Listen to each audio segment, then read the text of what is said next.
اگر بھینس اپنی پوری طاقت دکھا دے تو ہم اس کے قریب جا سکتے؟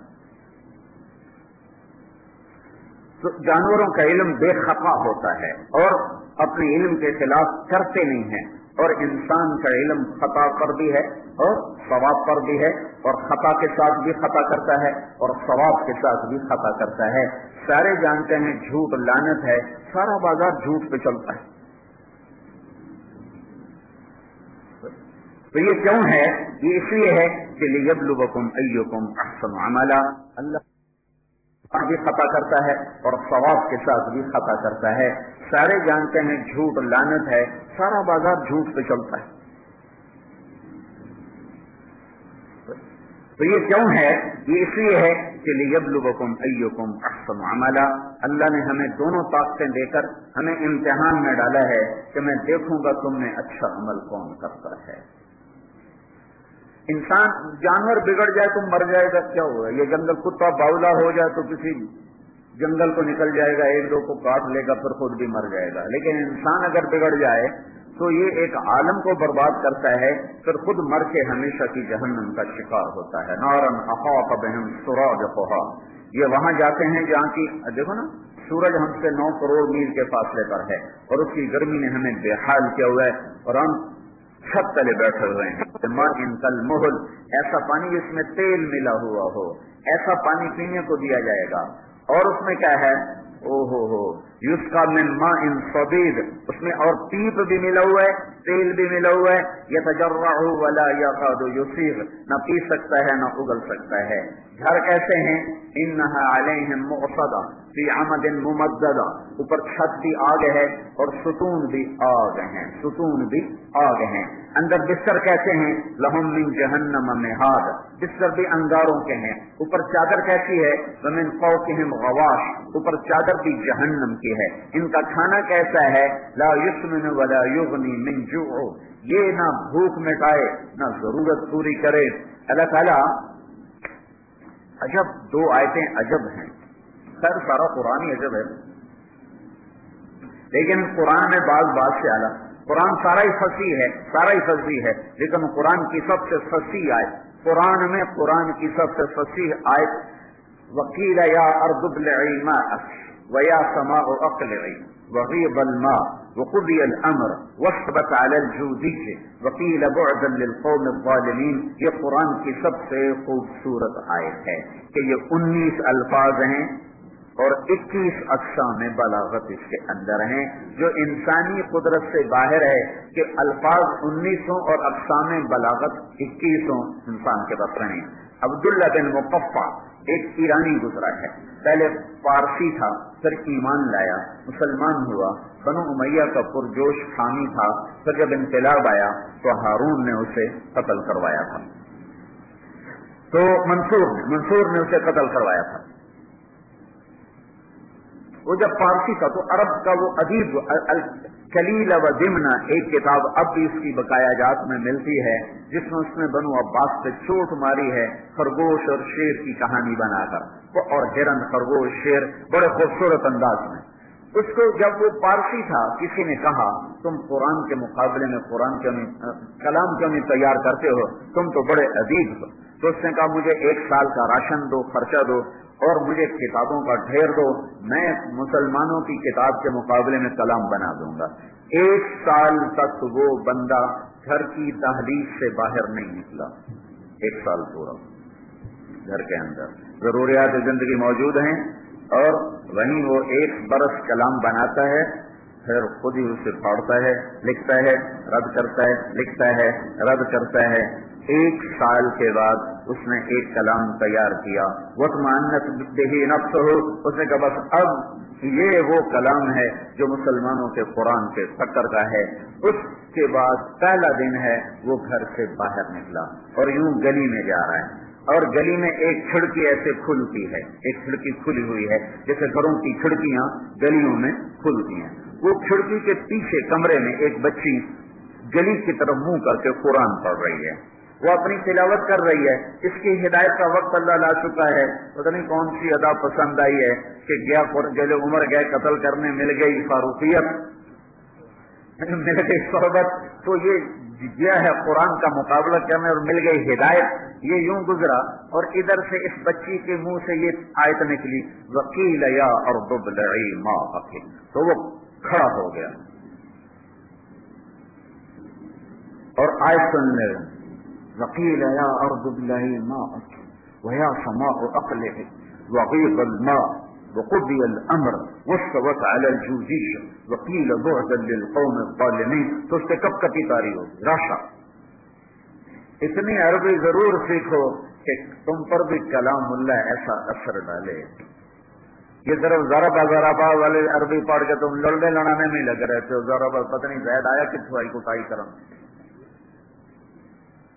اے ہے کہنے کا یا ویلتا یا ویلتا یا ویلتا، ہے میں مر گیا، ہے میں مر گیا. میرے کلام کو تو یہ ایک جملہ کھا گیا، میں سارے قرآن سے ٹکر کہاں لوں گا. واپس جا کے سارا کلام بھی پھاڑ دیا اور کلمہ بھی پڑھ گیا، ایمان بھی لے آیا.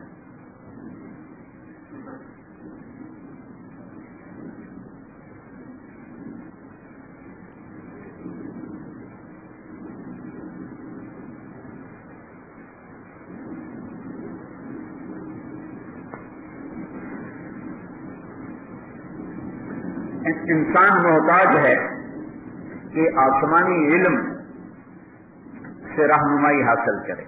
اس کا اپنا علم ناقص ہے. اس کا بطور انسان علم مقصد تک پہنچاتا ہی نہیں. لہذا اس کی محتاجی بن گئی کہ یہ آسمانی علم کو ڈھونڈے. وہ اللہ نے انبیاء کی شکل میں 1.25 لاکھ نبیوں کی شکل میں اور قرآن پاک کی شکل میں اسے مکمل فرما دیا اور اس کو حضرت محمد صلی اللہ تعالی علیہ وسلم پر آ کر مکمل فرمایا. اختم بکتابہم الکتب وبدینہم الادیان وبشریعتہم الشرائع. اس کے دین پر دین ختم، شریعت پر شرائع ختم، کتاب پر کتابیں ختم. اب یہ ما کان محمد ابا احد من رجالکم ولکن رسول اللہ وخاتم النبیین وکان اللہ بکل شیء علیما. سارے آسمانی کتابوں کا سردار ہے قرآن، سارے قرآن کی سردار ہے سورہ بقرہ اور سارے سورہ بقرہ کی سردار ہے آیت الکرسی. سارے آسمانی کتابوں کا خلاصہ ہے قرآن اور قرآن کا خلاصہ ہے سورہ فاتحہ اور سورہ فاتحہ کا خلاصہ ہے ایاک نعبد و ایاک نستعین. سورے آسمانی کلام کا ایک جملہ ایاک نعبد و ایاک نستعین. جب ساری دنیا کے انسان ان 2 جملوں پر آئیں گے کہ اللہ سے جڑیں گے بندگی کے ساتھ اور اللہ سے جڑیں گے اسی سے مانگنے کے ساتھ، تو سارے آسمانی علم کا انہیں جوہر حاصل ہو گیا. پہلی امتوں نے علم کو ضائع کر دیا، اپنا علم انہوں نے خود ضائع کر دیا اور انہوں نے اللہ کی آیات میں خود تعریف کر دی. یحرفون الکلم عن مواضعہ، خود ہی اللہ کی کتاب میں تبدیلی کر دی. اس امت نے اپنے کلام کو محفوظ کیا، اللہ کے کلام کو بھی محفوظ کیا، 10 لاکھ احادیث کو بھی محفوظ کیا، کیونکہ اللہ نے اس دین کو اس وقت تک باقی رکھنا ہے جب تک سورج مغرب سے نہیں نکلتا. تو اللہ اس کی حفاظت کے لیے ایسے لوگ لاتا رہا اور ایسے نظام چلاتا رہا کہ قرآن میں حدیث میں نہ کوئی اضافہ ہو سکتا ہے، نہ زیادتی ہو سکتی، نہ کمی ہے، نہ اخراج ہے، نہ ادخال ہے.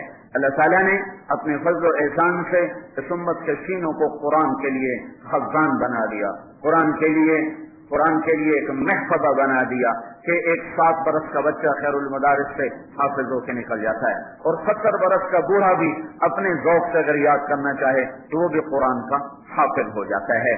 یہ اللہ تبارک و تعالیٰ نے معجزہ کے طور پر آپ دیکھو ساری دنیا میں ہمارے قاری حضرات، ہمارے محسن ہیں کہ ان کی اتنی تھوڑی تنخواہیں ہیں کہ اگر ان کو نزلہ زکام ہو جائے تو اپنی تنخواہ سے نزلے کی دوائی بھی نہیں خرید سکتے. اتنی تھوڑی تنخواہیں ہیں اور ان کی اتنی مشقت کا کام ہے کہ فجر سے پہلے شروع ہوتے ہیں اور عشاء کے بعد تک یہ لگے رہتے ہیں. اور اکثر علماء نہیں ہوتے، انہیں نہیں پتا ہم کیا پڑھا رہے ہیں. اور جو بچہ ہمارا عام ہے وہ تو 6-7 برس کا ہے، اسے نہیں پتا میں کیا پڑھ رہا ہوں، لیکن پڑھانے والے کے اندر بھی ایک درد ہے کہ کسی طرح میں کتاب ان کے اندر اتاروں، اور پڑھنے والا ڈنڈے کھا کر بھی کہتا ہے کہ کسی طرح میں قرآن کو یاد کر لوں. یہ اللہ کا حفاظتی نظام ہے. جب روس میں سوشلزم تھا تو آج کل جیسے میٹل کی چیز کو دیکھنے کے لیے آلہ ہوتا ہے، وہ ٹینگ ٹینگ بولتا ہے، تو روس میں کاغذ کے لیے آلہ بنایا گیا تھا. کاغذ، کسی کی جیب میں کاغذ ہوتا تھا تو وہ آلہ بولتا تھا کہ کوئی لٹریچر روس میں داخل نہ ہو سوائے کارل مارکس کے، سوائے لینن کی تعلیمات کے، کوئی اور کتاب نہ داخل ہو. تو وہ ایک آلہ تھا. ہماری ایک جماعت کے انگلینڈ سے، تو وہ ایک ملائیشیا کا لڑکا وہ آلہ بولے، انہوں نے اس کے کپڑے اتروا دیے، بنیان اتروا دی، آلہ پھر بھی بول رہا ہے. تو جب جراب دیکھی تو اس کے اندر ایک پرزا کاغذ کا پھنسا ہوا تھا. اتنی احتیاط تھی.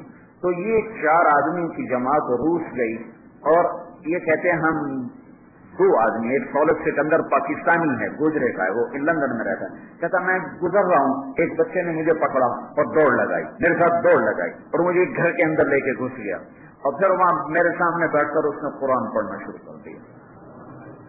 پھر ہمیں کہے، اب اشارہ کرے بھائی تم بھی سناؤ، تو ہمیں تو آخری 10 صورتوں کی لباس، تبلیغ والوں کا علم تو اتنا ہی ہوتا ہے، آخری 10 صورتیں.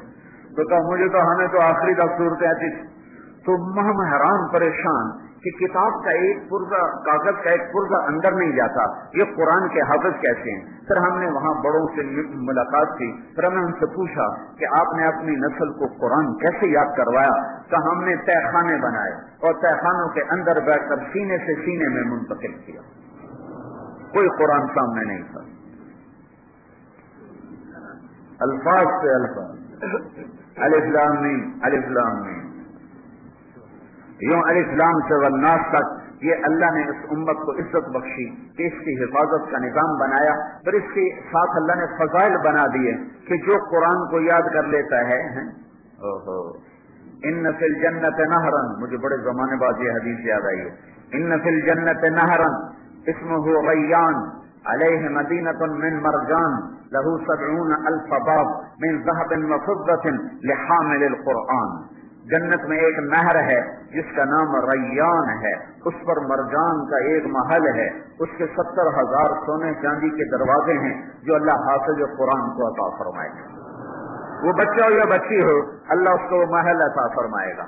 اور پھر یہ بیٹھا ہوگا تو پہلا دروازہ کھولے گا، پہلا دروازہ کھولے گا، اور اس میں سے 70,000 فرشتے آ کر اس کو سلام پیش کریں گے اور 70,000 تحفے پیش کریں گے کہ یہ قرآن کا قلعہ ہے، اللہ آپ کو تحفہ دے رہے ہیں. پھر یہ چلے جائیں گے، دوسرا دروازہ کھلے گا، اس میں سے 1,40,000 فرشتے آئیں گے اور اس کو سلام پیش کریں گے اور اتنے ہی تحفے پیش کریں گے. پھر دوسرا تیسرا دروازہ کھلے گا، اس میں سے 2,80,000 فرشتے اندر آئیں گے اور ان کو سلام کریں گے اور تحفے پیش کریں گے. پھر اگلا دروازہ کھلے گا تو 5,60,000 فرشتے اندر آئیں گے اور اتنے ہی تحفے دیں گے اور واپس جائیں گے. جب آخری دروازہ کھلے گا تو 4,90,00,000,000 فرشتہ اس کو سلام کرنے کے لیے حاضر ہو رہا ہے.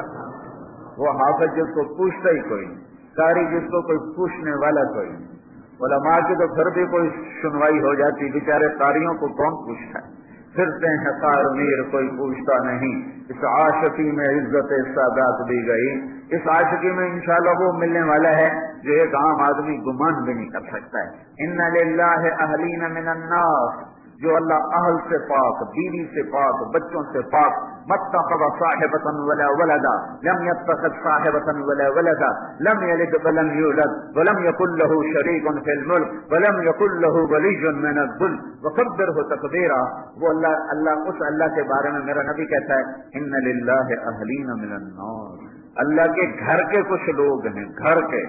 اللہ گھر والا، اللہ تو گھر سے پاک، ہر چیز سے پاک، ہر علائق، ہر قسم کے علائق سے پاک. اور میرا نبی کہہ رہا ہے کچھ اللہ کے گھر کے لوگ، بڑے خاص لوگ. تو صحابہ نے پوچھا یا رسول اللہ من ہم، کون ہے وہ؟ تو آپ نے کہا اہل القرآن اہل اللہ وخاصتہ، یہ سارا دن قرآن پڑھنے پڑھانے والے. سند کو زندہ کیا، پہلی امت ہے جس نے سند کو زندہ کیا. آج تک کوئی امت سند کو نہیں زندہ کر سکتی، اس لیے ان کا علم ضائع ہو گیا.